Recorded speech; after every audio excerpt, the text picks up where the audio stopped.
questions. So please, we have microphones. Jack Meadow, can you take a microphone and then just go around and help have people take the microphone that they can be heard.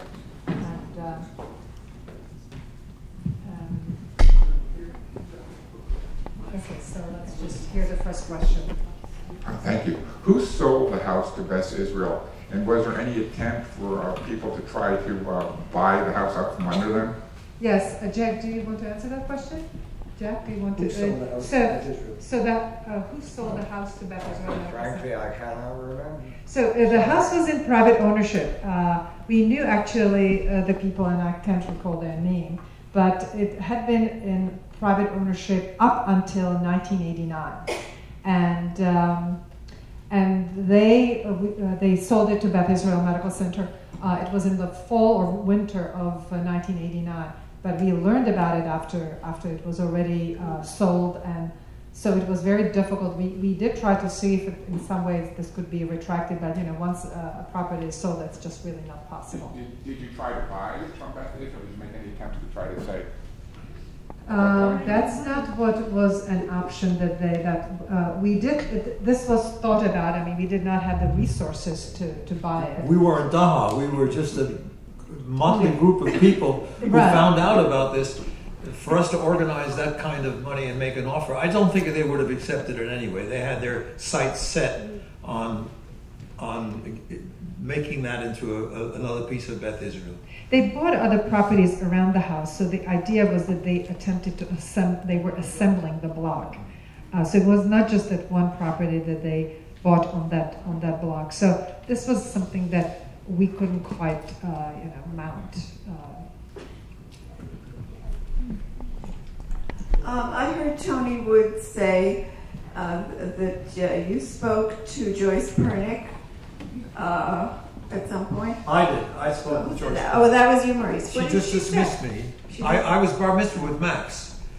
The same day we sang in front of the bima, our bar mitzvah, so I know Max pretty well. Max, yeah. No remorse. No remorse, not one iota. And I was shocked that the New York Times, my paper, so to speak, was against this. I couldn't believe it.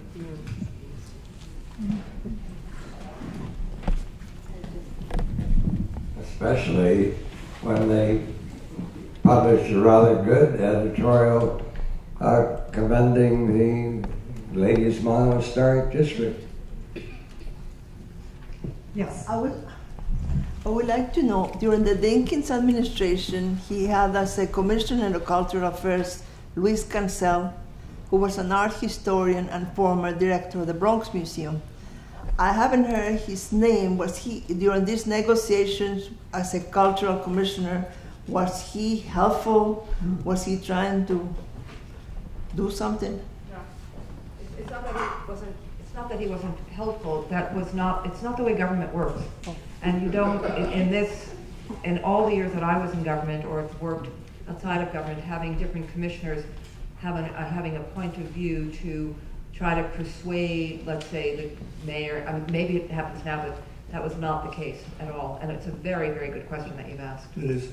Really good question. We should be talking to other members of the city government about being more engaged, I think. But no, unfortunately, we did not have any other conversations with other agencies on this.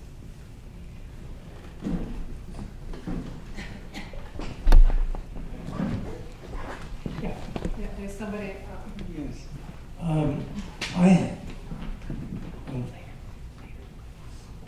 Go ahead. I think the timing of this event has a lot to do with it, as someone said. If you recall, 1990, AIDS was just being discovered. It wasn't known initially that this was going to be a crisis for the gay community. In fact, it was largely belittled, and the gay community felt beleaguered and resentful, and there were many demonstrations about it.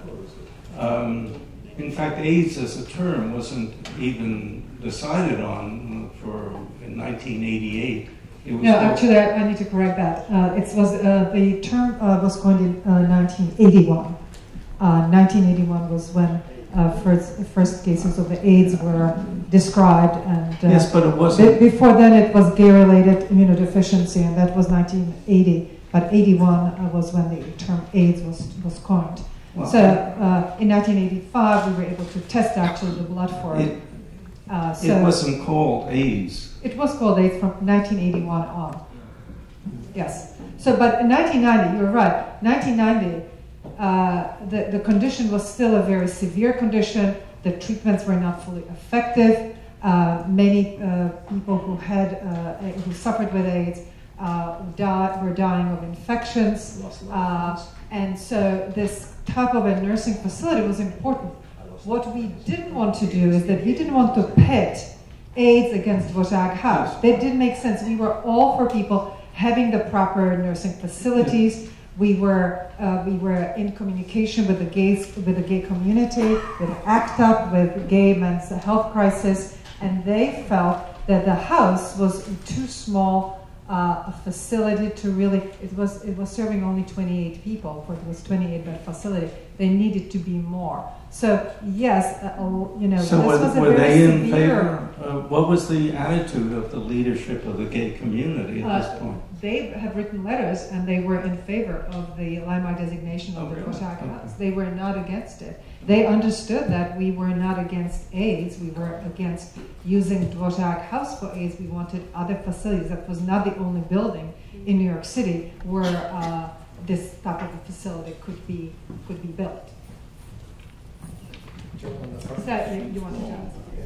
I have a question. I remember the plaque on the house, but I wasn't aware there was a room there for Dvořák. What? Somebody was living there, or what?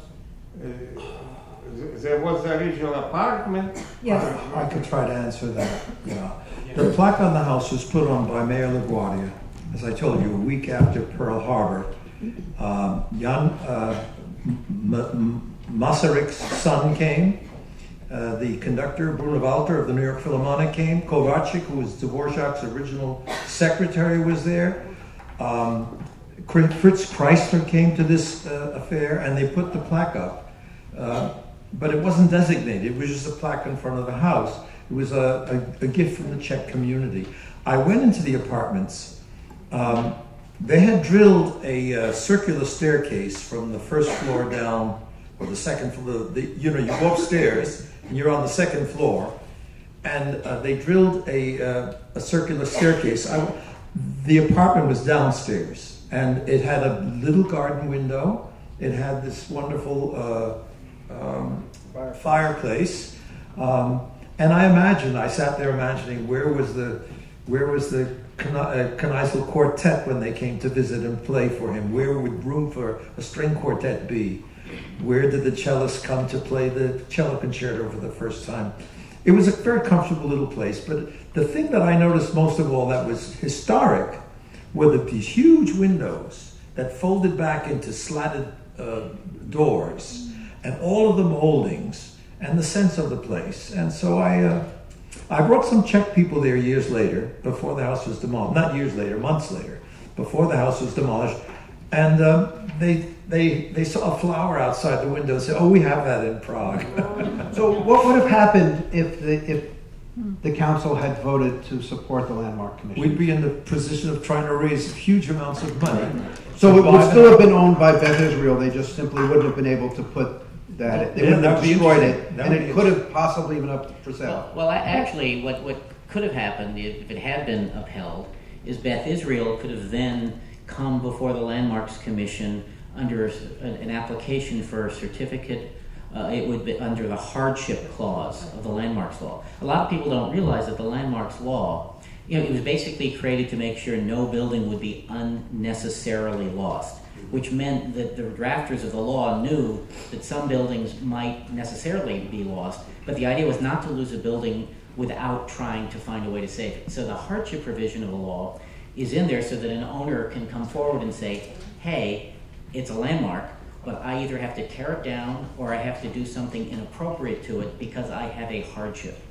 And the law has defined hardship economically in terms of a return on investment, but the case law over time has also created the concept that if a building doesn't serve the purpose to which an owner needs to put it, that can also lead to a hardship. So it would have been a very interesting conversation. And Laurie, you know that much better than I do, what might the outcome have been, if you want to. Yeah, well, that concept of the hardship was invoked very recently, just a few years ago in the case of what we call the O'Toole building on 12th Street, which was owned by St. Vincent's Hospital. It is in the historic district, and St. Vincent's had a ridiculous plan for expansion, which everybody in the community knew wasn't going to work. But when they applied for a hardship, they did it not on the basis of a financial hardship, in which case they would have had to open up their books and show everything. They did it on the basis of being unable to fulfill their mission. And I was part of a group, the committee to preserve the Greenwich Village Historical District. We sued the Landmarks Commission because of their failure to really handle that thing properly in our view. But the whole situation became moot when St. Vincent's gave up and agreed that their whole proposal was out the window, and other things that happened to that building. But that was the case. I think during the 50-year history of the law, and Laurie, you might know better than I, there have been maybe 9 or 10 hardships. I would think 10, less than 10. Less than 10. The Jennings-Rome Mansion was demolished early on after the law was passed under hardship. So it's actually the safety valve that kind of makes the law ultimately fair. The synagogue. Yeah. And there's a couple of other ones. I think that, unfortunately, I would have thought, especially when you think about the power and the might that Beth Israel has, and let's assume that the council did uphold it, they definitely would have gone for hardship. And so what we would have done is probably have another year or two. And they would have tried to de-designate it through the hardship, and there's a very good chance that they could have won. Not because of their mission. They would have talked about, we would have argued, or you, DAHA, would have argued that they would have, that because they paid too much for that's their problem, they paid too much for the building, for what they wanted to do, and it would have gone back and forth, and I think, unfortunately, they probably could make a case for hardship. And they would have had no obligation to sell it to anyone. They could just hold it. Right. Now we're in the wonderful, speculation mode. Theoretically, the city could have decided to purchase it from them. Right. The city theoretically could have stepped forward, which would have. But think about it. At the time, we were in very bad shape. Yeah. So I can't imagine the city would have the will to do that. Okay, great. I would like to thank all the panelists for joining us this afternoon. It was great discussion. So stay seated. I would like to now ask our members, Laura Goldberg and Moshe Knoll, Dr. Moshe Knoll, to play Dvořák's Humoresque.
celebrating DAHA'S 25th anniversary, but we're also honoring Jack Taylor, who made tremendous contributions to DAHA.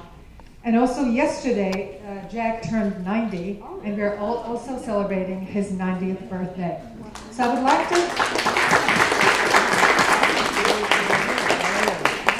like to tell you a little bit about Jack and about his life.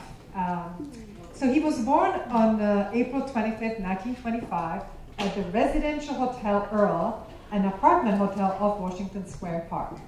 His father was British. His mother was American from Belvedere, New Jersey. When Jack was a boy, his family moved to 33 Fifth Avenue near 10th Street in Greenwich Village, where he grew up. In 1931, when Jack was just 6 years old, he, his mother, his aunt, and 2 cousins sailed to Europe, and during this visit, they visited Prague. He thought that Prague was a beautiful city, and he still has vivid memory of the Charles Bridge. So that is his connection to Czech countrymen. Jack attended Trinity School, which in his time was only for boys. He spent his high school years in the Phillips Academy, a boarding school in Andover, Massachusetts. In the early 1940s, he was drafted to the United States Army Air Corps, a predecessor of the United States Air Force, and was sent to Scotland and England.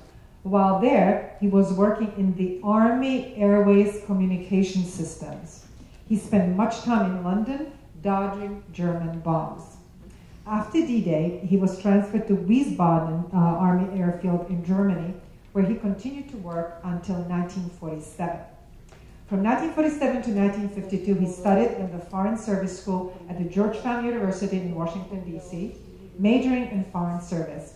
After graduation, he became an advertisement journalist for a syndicated newspaper called Globe. In mid-1990s, Jack returned to New York City to work for the Family Circle magazine, which at the time had the 5th largest circulation in the world. He was a managing editor there for 20 years. He left in mid-1970s, and over the past 40 years, he has been a freelance editor. In 1982, Jack caught the preservation bug.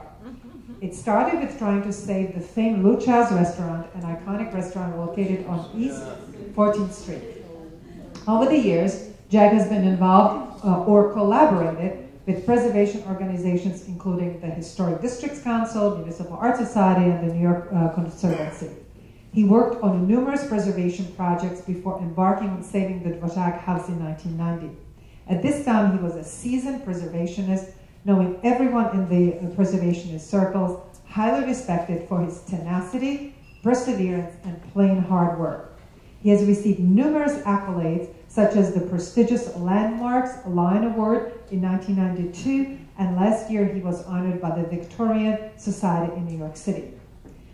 I met Jack in 1990 after speaking with architect Jan Hert Pokorny about getting involved in saving the Dvořák house. Jan referred me to Jack, and soon afterwards, Jan and I joined forces with Jack, the Stuyvesant Park Neighborhood Association, and Community Board 6. Here we go. A couple of months later, to have a unified voice, we created the Dvořák American Heritage Association in the spring of 1990 with Jack as its leader. It's been a great honor and privilege to know Jack over the past 25 years. He's a great and unwavering fighter. Jan Pokorny often commented on how lucky we were to have him on our side. As a man, Jack marches to his own beat. Several years ago, I coaxed him strongly to get a computer. He graciously declined and is still writing on his manual typewriter of 50 years and sending notes by postal mail. I also tried to have him quit smoking. But there he is, 90 years old, still kicking and still smoking. Jack has been very generous to DAHA and has been its soul for the past 25 years. DAHA would like to present Jack with a framed photograph of the last page of the contract signed by Antonín Dvořák in 1892. This was the contract that brought Dvořák to America to become the director of the National Conservatory in America. Majda? Jeff, please come up. Come up.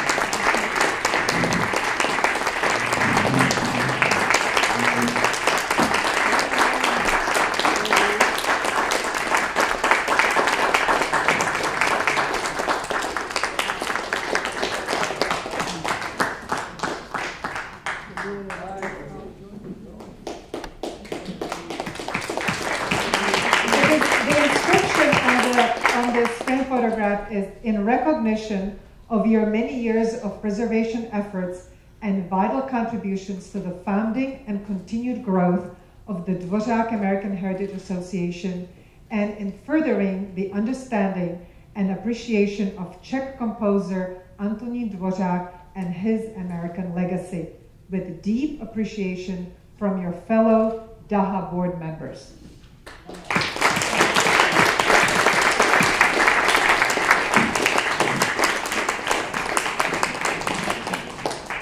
So I would like to ask you to join us in singing Happy Birthday to Jack. So you can, and to Daha also. So please, Jack, have a seat.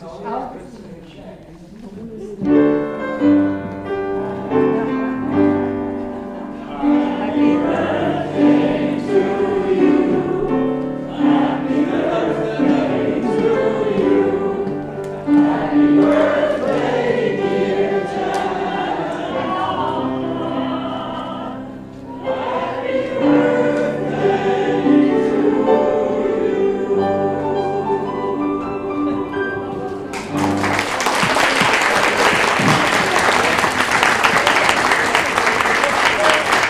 you.